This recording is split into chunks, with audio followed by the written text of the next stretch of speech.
Head coach John Tortorella, his team just winning over the New York Islanders 6-2. I'm joined by Jody Shelley now, and we were just sitting here talking about the third period of this game. We've been wowed by third periods all year long. This one, to this point, takes a cake, doesn't it? It was unreal. I mean, it was total domination. It was almost like they came out of the locker room after having a meeting in there and said, all right, let's go get this done. You know, and I've been a part of teams. In San Jose, Joe Thornton, I was so impressed with Joe Thornton, the superstar who would stand up in the room, everyone was waiting for him to take control of the game, and he would say, okay, boys, let's go win this. And I don't sense that with this group. I think this whole team just is kind of like, all right, let's go get this done. And it's scary how they dominated that third period. Defensemen scoring, heads-up plays by the fourth line. Lucas Sedlak gets his second goal. Big goal at home, first one for him. That had to feel good on a Saturday night at Nationwide Arena. Woo! And a lot of good things that coming from last night, too, including his goal. Jack Johnson, everyone likes when Jack Johnson gets a goal. He does all those dirty things, block shots, stays with it, plays within the system. He's a veteran guy, and Torts wanted to talk about him all night. So everyone's getting rewarded, and it's a team that you can really rally around because if you watch that third period, which I'm going to watch it again tomorrow, it was awesome. It was so great. Sergei Bobrovsky, big saves at crucial times. And, Calvert stealing the puck twice from Johnny Tavares. You just talked about that off camera. Like it was no big deal. It's everyone is chipping in. It's a real sense of urgency. And when you're on a team like that, if your number is called next, you want to get out there and do it for the boys. You want to take care of your position and get it done right. So you really sense that with this team right now. When you watch it tomorrow and you watch it from up high, you're going to see it even differently than you saw it today. Right, yeah.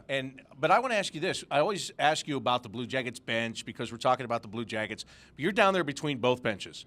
As you sense the energy on one side, what are you feeling over to your left on that visitors bench? They got nothing, no answer.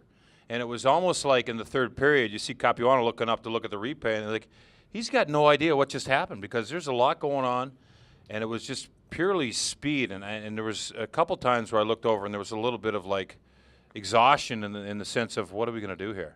So they overwhelmed them and they smothered them, and if you can do that like the Blue Jackets did tonight in that third period, that's the second of a back-to-back. And we talk about third periods. They just came off a game last night, flew back home, and then had today off. And I know there's been a lot written about pregame skates and not practicing very much. Well, this is why. When you have a third period like that, forget about it. I say throw it out the window. Were you surprised they changed goalies after it was a four-goal game that late? And that seemed to me like another big frustration thing where it's like, you know what, just – I think it was just over for Halak. Yeah. They needed to save his face a little bit. Did they pull him or did he just come off and say that's enough? He was three-quarters of the way there after the puck went in almost. I don't even think he showered. He was on the bus like minutes after he got out of the net, so he was frustrated, and I think you sensed it. And, I mean, he's your goalie right now with Grice out, so get Berube a couple shots there. Yeah. Yeah, he was very anxious to play the puck when he got in the net, too. But anyway, this is a huge win for the Blue Jackets.